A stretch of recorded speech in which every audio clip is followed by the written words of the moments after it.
Hello and welcome to the Sky Blue Times YouTube channel. Today I wanted to look at some of the things I've noticed across the Club World Cup, some different ideas I've heard people discuss around Manchester City, around football and tactics ahead of the new season, some of the new players, what kind of qualities that they do bring and the kind of setups they can afford us, as well as some of the injured players that are returning and the difference that they will make ahead of the new season. Obviously this is not meant to be a kind of foolproof prediction of the way Manchester City will play next season, just different ideas, different qualities of players that I've noticed and wanted to just kind of point out in this video, and then hopefully when we get to next season we might see one of these that we can kind of pull out and do a bit more of a detailed video on.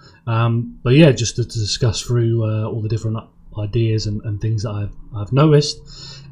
It's worth mentioning just at the start, when it comes to, obviously Guardiola has driven this change in the backroom staff. When you're talking about coaching within sports, it's great to have a group of people that you're able to have those discussions with, a group of coaches that you can have those back and forth with, that can present ideas that, good or bad, you're just able to talk through them and make different suggestions and pull things apart and try out new things, and having that kind of refreshment is definitely going to be great for City going forward. Some of the new people that have come in, whether it be Pep Lijnders and Kolo Touré and others as well. James French is a set piece coach, so I'm sure that'll have a very positive effect.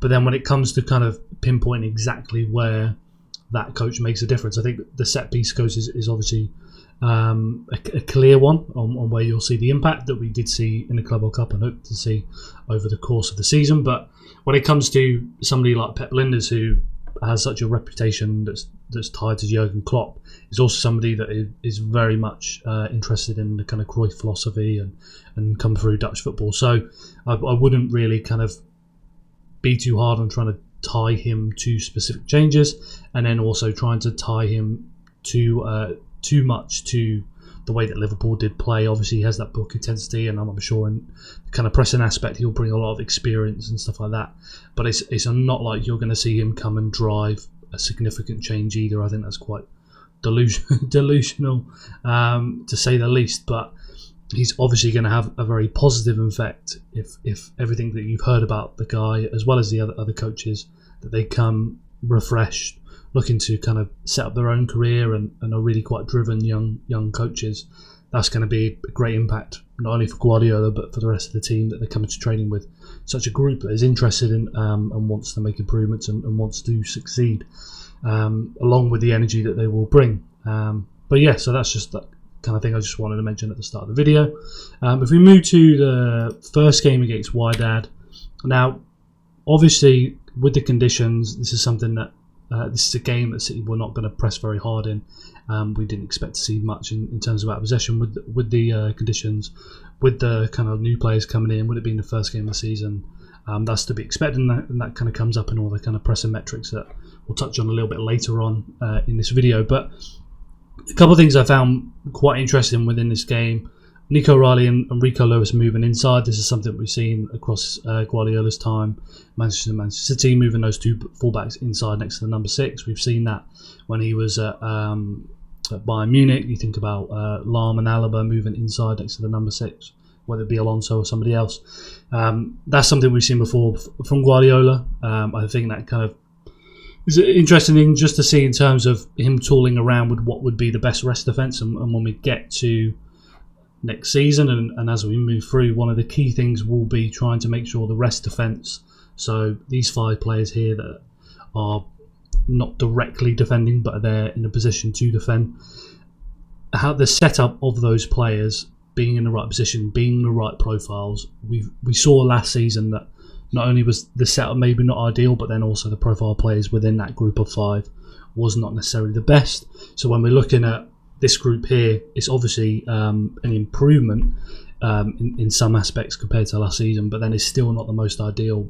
Tijjani Reinders is not the best as a number 6 in all the different quality in all the different qualities you'd expect from a number 6. Rico Lewis is not obviously the very best person when it comes to defending out of possession, dealing with transitions and so on.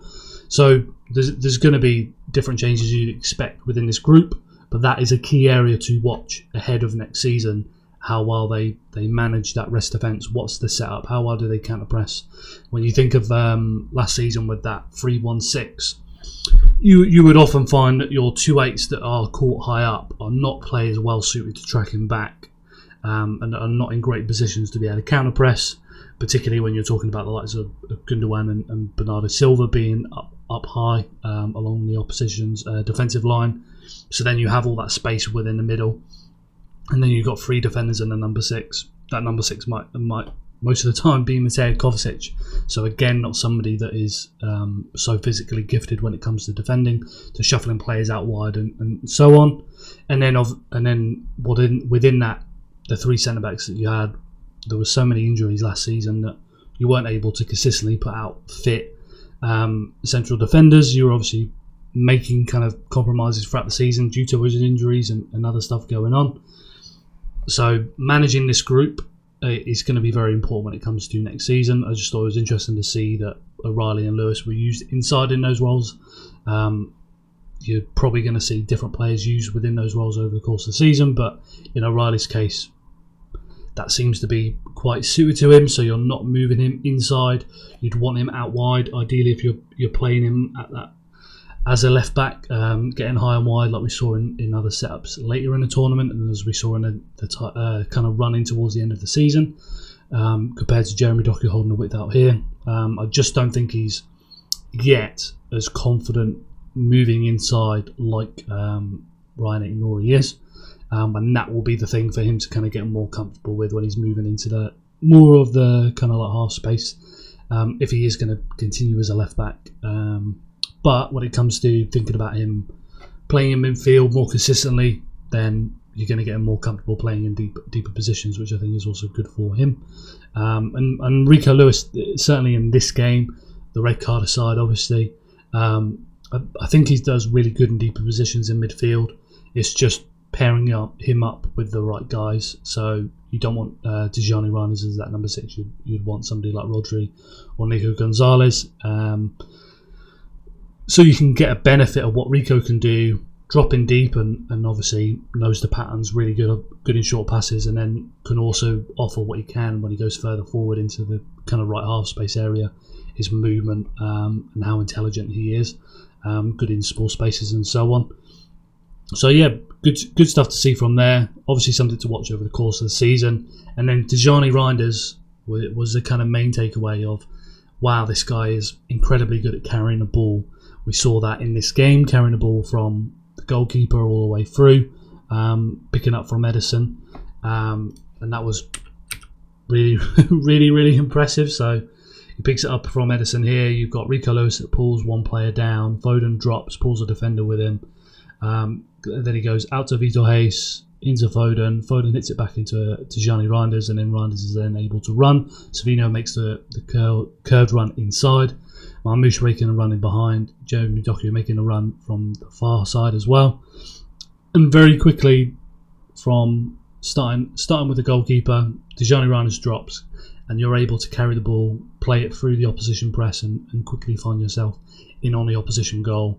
Really quite quickly, and that is all built on the fact that Tijani Reijnders has that athleticism, has that ball carrying ability, and that's used to great effect. And obviously you were watching that match thinking that City have it all figured out, but when you're talking about some of the games next season, this is going to be a very useful skill to have, and that's all made possible from his qualities in midfield. When you compare that to Mateo Kovacic, who has the ability to kind of bust through a gap and has that burst of pace to carry the ball, but that's more to do with in the final third busting through a pocket, or when you're you think about the Forest goal when he gets the ball, makes a short burst and then is able to lay the ball off. That's where you'd use his carrying ability rather than Tijani Reijnders, who has those long legs and the athleticism to carry it halfway across the pitch. Is quite a different kind of skill set that he's adding to the Manchester City team. We also saw that in other games. You think about this goal against Juventus, where Savinho's going to come inside, Mateus Nunes is going to make his run out wide and up in behind, and then you see Tijani Reijnders in the central circle over here, spots this, and then he's making his move across. He's able to get the ball from Savinho and then use his carrying ability over the halfway line and then get into the final third. able to have the quality to play that pass into Matheus Nunes. And that whole attack, which eventually leads to Haaland scoring a goal, all comes from his ability to carry the ball. It's something that we saw at AC Milan, as you can see in this graphic. He's one of the players that is top in Europe for counter-attacking goals and assists with 5 goals. You'll also spot Omar Marmoush on there, 4 goals, 2 assists. So when you're looking to Manchester City next season, they've already added 2 players here that across Europe last season were very effective in taking advantage of counter-attacking situations. Now, that's not to say, as I mentioned with Pep Lijnders at the very start, you're going to see a complete kind of 180 in the style from Manchester City. But there are moments always in games, whether it's the top teams or the bottom teams, where you can take advantage in transitions. For Manchester City, you think about Champions League games and the kind of top 6 games. When you have those moments to take advantage of and you don't have the players, there's not really much you can do to complain about there. So when you have Bernardo and Gundogan and Kovacic as your midfielders, it's very different to when you add Tijjani Reinders that, well, actually this guy is able to make that kind of 40-yard carry with the ball and play it in transition. So when it comes to next season, they'll be able to take more advantage of these situations because they have the players for it. You also look on this list and you see Mohamed Salah are very effective at this. But if you asked Arne Slot about his style of play, I don't think he's going to be telling you that he wants to always play in transition. Very much wants to keep the ball, but they're able to create situations very well, particularly last season Liverpool. With the kind of long balls from Van Dijk, switches out to Mohamed Salah. They were able to create these transition moments. And for Manchester City, there will be opportunities to do so when they recover the ball, and then they should be able to create those opportunities, particularly against teams that play man-to-man.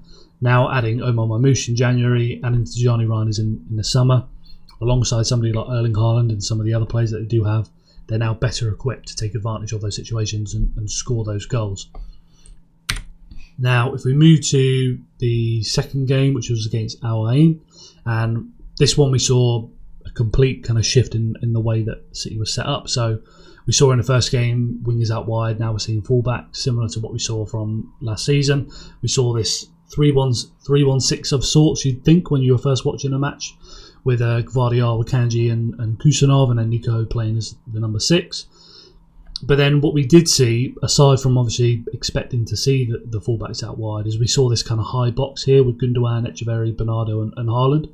So instead of Etcheverry trying to pick up this half space and Gundogan floating in between the lines, Bernardo between the lines and Haaland pinning another centre-back, what you saw throughout this match, particularly in this kind of split striker action, is that Etcheverry was looking to pin one of the centre-backs, Haaland was looking to pin one of the centre-backs, and then you have your Gundogan and Bernardo kind of floating in between.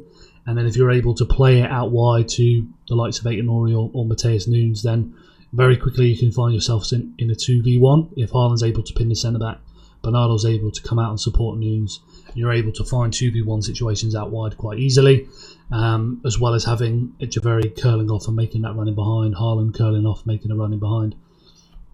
So just a little bit of a kind of different situation we were looking at, and by having these two split strikers, you're pinning the opposition back and hopefully creating more space for likes of Gundogan and Bernardo, who, even though they're being tracked by the opposition, pivot to find space. And then when you're thinking about next season, because we obviously didn't see it in that tournament, Omar Marmoush playing this, but he can play that role. So when it comes to next season, we could see Omar Marmoush playing this role instead of Claudio Etcheverry. I think that would suit him quite well and give you a good way to fit Marmoush into the team, to play a bit differently against a team that will have 5 at the back, to still have your fullbacks out wide, but then you're obviously still keeping your 3 central defenders in there and ideally being in a good position to be able to recover the ball, but deal with transition situations that you may face against teams that play deep low blocks towards the bottom end of the Premier League table. So that was interesting. You also notice you get this kind of high box here rather than what we were used to with the treble season, and you've got Rodri, Gundogan, De Bruyne and Stones forming a box in more of the kind of like central midfield area, whereas with here you're using Haaland, using Etcheverry and your 2 number 8s to form this box higher up the pitch.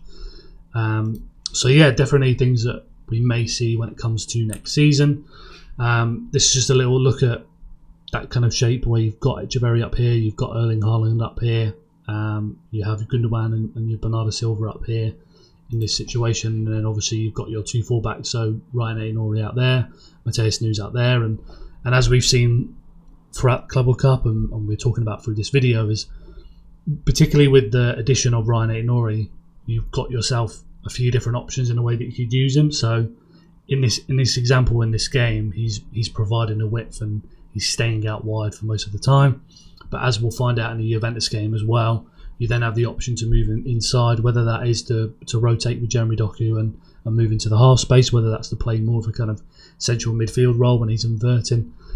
You have a lot of options with Aït-Nouri now coming in as a new signing, and it just shows you the difference that just one signing as a fullback can make of completely changing the way that the team does play. And then the other thing that you did see throughout this game is the way they kind of vacated the middle, and we've seen this used very well by PSG last season in the Champions League against Arsenal and Liverpool. The two goals playing directly from Nuno Mendes into Dembele that drops deep, kind of teams that are playing man-to-man, and you draw that press out, whether it is deep, whether it is out wide, to clear the central space, and then you're able to play passes through it. In this one, you see the passes then played here straight through to Bernardo Silva. So all the opposition are moved out with the players that they're marking out wide, and then you have all the central space then free to be able to drive a pass straight through to Bernardo Silva. So straight through to Bernardo Silva, and then this ends up being the goal where Gundogan makes his runs in behind, and then is able to score, all off the fact that City were able to vacate the middle, open up that space to then drive that one single pass through to find Bernardo Silva, and then build the rest of the attack off the top of that. Now, when it came to the Juventus game, again, more kind of like intriguing stuff to see.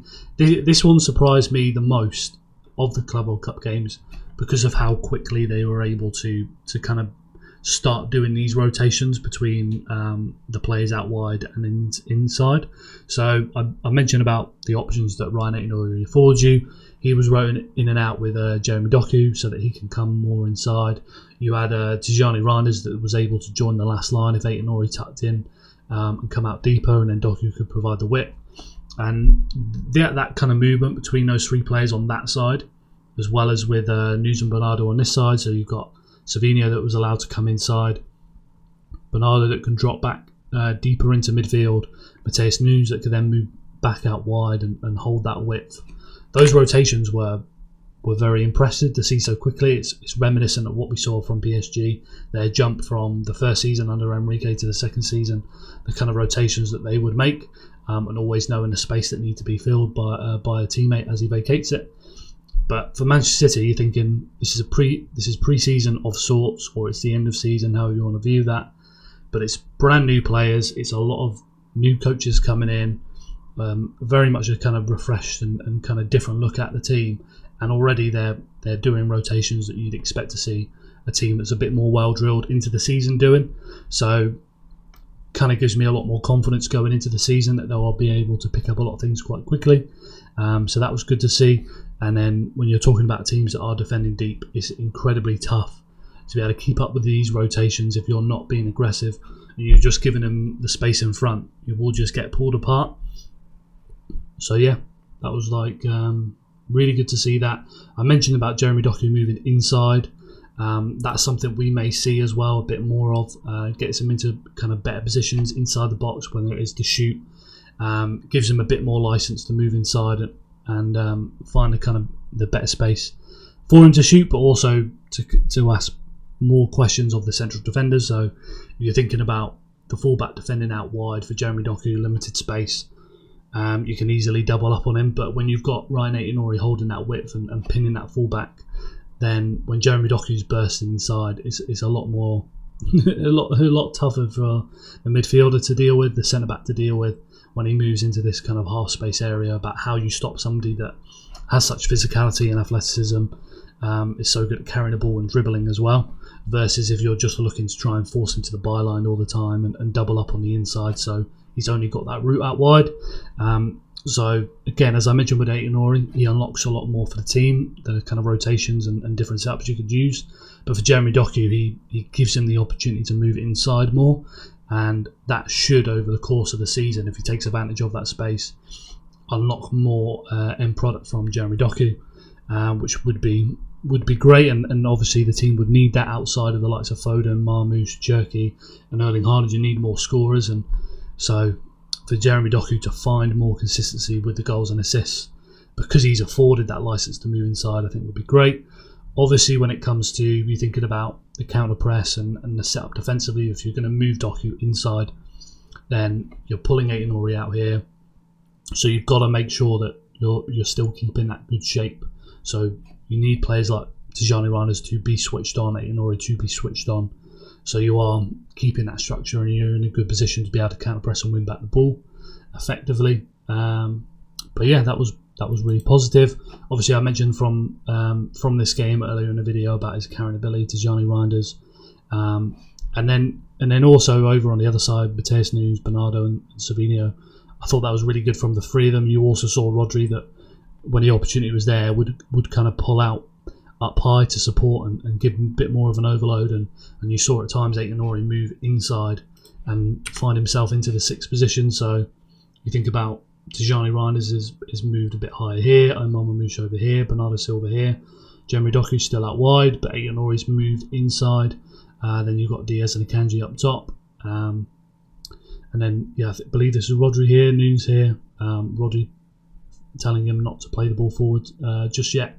So you've got to have, as well as that kind of rotation, you've got to have your players switched on, communicating, knowing the risk, holding that right shape, and that will definitely come with time, but it's not going to come immediately. The early signs that we did see with the rotation is very promising, but then when it comes to the defending aspect, keeping that right shape, counter-pressing well, etc., that's something that's yet to be kind of really properly proven over the course of the season. PSG, you know that, you've seen that over the course of last season through the Champions League, that they were able to do that, to adjust to handle all the top teams. But for City, this is just the one game, so as bright as it is, we still want more sample size. We would still want to see how they do in future games. And this is some of the pressure metrics that I pulled from the tournament. As you can see here, average ball recovery time drops across the 3 group games, does very well against Juventus, that we all saw, and the numbers back that up. But then against Al Hilal, we saw that drop off, and that was a poorer performance out of possession. And then as well as that, you've got the average pressure duration, so the average amount of time they're applying direct or indirect pressure on the ball. You saw that drop, no surprise, over the course of those three group games, but then goes back up against Al Hilal. So that's something that they have to improve when it comes to next season, consistently across games. Obviously, when we go back and look at last season, we talk about the losing run, Brighton game, Bournemouth game, and many others. They couldn't sustain the intensity, they couldn't sustain the pressure throughout the 90 minutes. And so if we're going into the next season and they're not able to maintain that, then they will run into the same problems if the players high up the pitch are not able to apply pressure consistently and maintain it and be effective winning back the ball. Now, big part of that is just going to be getting the right personnel back into the team. So you shouldn't really be surprised that when Phil Foden's at his best, he appears a lot of these metrics in pressing, moves so well on the ball, moves so well off the ball, whether it is to get space or to try and win back the ball back, to try and win the ball back. And we saw last season a depleted Phil more physically, that just didn't have the same movement on and off the ball. But in this tournament, we did see that improvement, and that will be great to have him back to his kind of best when it comes to next season. At the very least, defensively, Rodri tops a lot of these metrics, does very well. This is your guy that's picking up the most loose balls, that's one of the best at recovering the ball, whilst returning slowly from injury, so that number's only going to go up. You look at some of your other players, and you're going through the team, like Bernardo Silva pushing on to press and pushing on. He ranks very highly in this metric. Oscar Bob, very highly in this metric. He was somebody Guardiola mentioned throughout last season being very important. And one of the best out of possession, pressing high up the pitch, able to maintain pressure on 2-3 players at the same time and manage his distance and know when to jump, etc. So you think about him being out for most of last season, that's a big blow for City in pressing high up the pitch. So you need the players back who are going to work hard, that are going to be clever with their pressing, curving their runs, jumping at the right times, able to adjust, reading the situation, always adjusting their position. You need those players fit and available, and then you need many of them to always be able to rotate and make sure that you're able to not just run Bob for 38 Premier League games, but to keep him fresh all the way through, as well as mixing in the likes of Savinho, the likes of Jeremy Doku, so that you have young, hungry players in these positions that do work hard, that are able to maintain it across the season. But when you look at this table and you're looking at all the guys that perform highly, they're all the guys that you do want to see in the team. So yeah, definitely encouraging stuff from the tournament. When it comes to all the different signs out of possession, I mentioned the Juventus game. You saw something there that we really, really liked. And then when it comes to the individual performances, I think we saw a lot of kind of promising signs. But stringing it together consistently across the season, across 90 minutes, with a more consistent lineup, I think will be something that we'll have to keep an eye on. And this is what I mean when it comes to having a whole team engaged. You've got Mateus Nunes there ready to jump, Phil Foden in the right position. You've got, I believe that's Gundogan there, Bernardo there, both on the move, Aït-Nouri on the move, Haaland on the move. You've got all your players in good positions, arriving, looking to be aggressive in their press. You need that from the whole team, and you need it consistently across games and within games. And last season was an example of games and within it and across them that they weren't able to do that. But certainly in the Club World Cup, we saw a lot of good signs that they're making that improvement, and we should expect to see more of that next season. This is just something I was thinking that when you have Rodri back, when you have Nico more comfortable in the position, getting minutes, I wonder how much we're going to see of three at the back. So we did see it against Al Ain. You saw Guardiola change to it against Al Hilal in the second half, when he was talking after the match about not expecting them to sit so deep, and then when he saw that, he then made the changes eventually.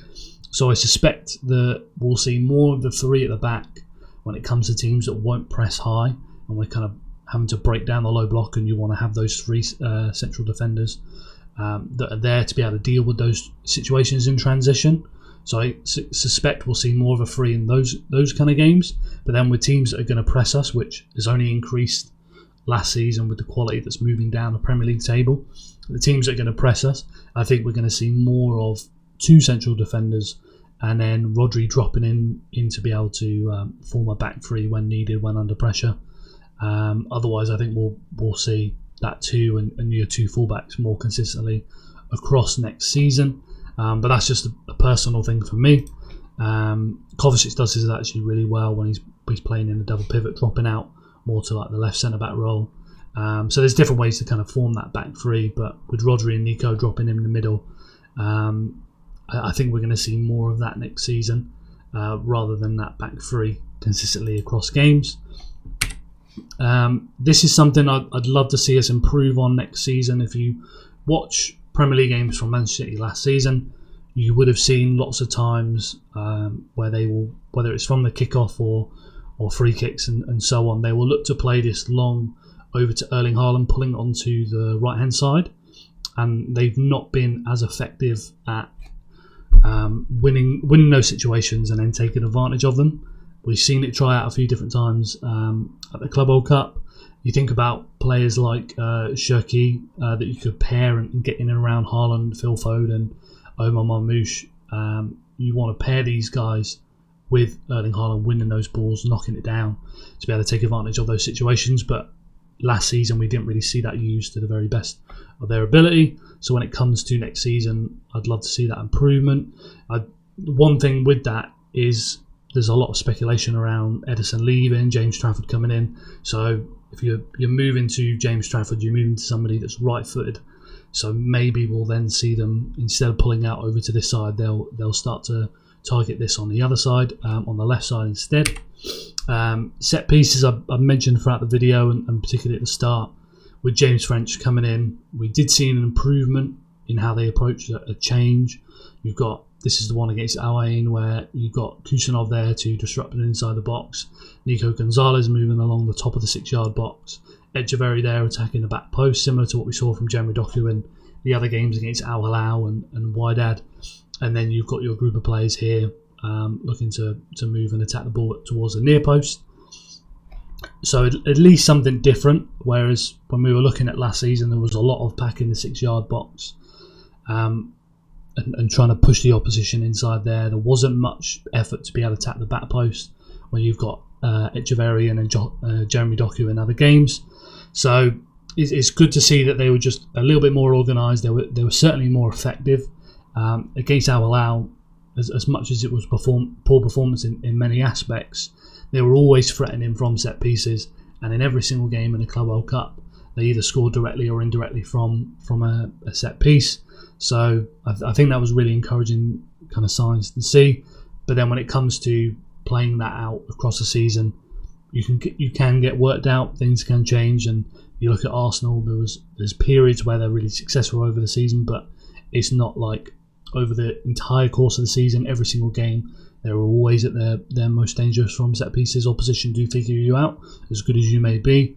So for Manchester City, until we get to next season and we see a bit more of a kind of bigger body of work, it's hard to give too much of an assessment, but to at least see that change was definitely a good sign. And I just wanted to mention these kind of things with it, these metrics when it comes to passing. So these are line breaking passes per 90 by Manchester City midfielders at the Club World Cup, then broken down to around, through and over. Self-explanatory where you're playing the ball, the line breaker is going over the top of the opposition block, going through them, or it's going around. So when you're talking about around, that's something you'd expect to see more from. So Matheus Nunes and some of the fullbacks, some of the wide centre-backs that are playing around the block quite often, whereas your number 6, if he's not ranking quite highly for this, for playing the balls through and putting up a lot of numbers, making a lot of attempts, then that would be a concerning thing. And when you look at Rodri, Nico, Cherki, Tijani Reinders, they're all above 15 line breaking passes attempted per 90. You compare that to some of the midfielders that we did have last season in Gundogan, Bernardo, less than 10. It tells you a lot about the way that they will play. Obviously, having 1 per 90 of a ball attempt playing over as well, the opposition press, compared to Nico with 4, Rodri with 5, Cherki with 4.3. That speaks a lot to some of the issues that City had last season with their midfielders just not able to be as effective playing the ball forward, playing the ball through the lines and looking for the balls over the top. So just the kind of personnel changes when you get into next season, as I've mentioned throughout this video, is going to have a significant effect, and we'll deal with a lot of the problems just by removing several different players and then adding in players that just have the qualities that the other ones didn't have. I believe Kovacic would rank better than Gundogan and Bernardo, as he has done from a lot of his metrics from last season, but he's still not going to be what Tijani Reinders can do, particularly the way that Reinders is able to play through the lines, and then is not going to be near the likes of Cherki and Nico and Rodri either. So when you're talking about adding these guys more consistently to the lineup, then you're going to see quite a change in terms of the passing ability, being able to break down low blocks, just because you have better passers on the pitch. And then this one was just breaking down those same group of midfielders, like breaking passes attempted per 90, for whether they're playing through the first line, second line, or the defensive line of the opposition. And here you see a bit of a difference between Nico and Rodri. So Nico racks up a lot of progressions, but breaking through the second line, Rodri was more effective when it comes to the minutes in the Club World Cup. That's something you'd want to see improved from Nico as he learns the 6th role and plays more minutes. You've got Cherki that stands out for playing over the defensive line. That is the kind of skill that you would have seen from Kevin De Bruyne, and that's what he's bringing to the team. So that's great that they've added him and desperately needed when it comes to next season. And then that brings me just to kind of round off with these 3 new signings. I've mentioned Aït-Nouri towards the start of the video.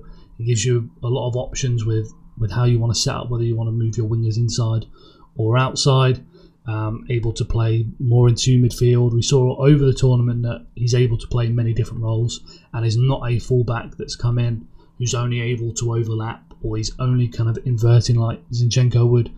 He can play all these roles. He will get better at all of these roles. And in particular for him when it comes to next season, it's how well he's going to do recovering a ball, pressing high at the pitch, because that's where he got found out against Al Hilal, being organised with that back four. And if he can make those improvements, as well as all the stuff that he provided us in possession, then I think he's going to have an exceptional season. But he does have to put both sides of the game together, particularly the out-possession work. That is where Manchester City struggled last season. Tijjani Reinders, I've mentioned his carrying ability throughout there.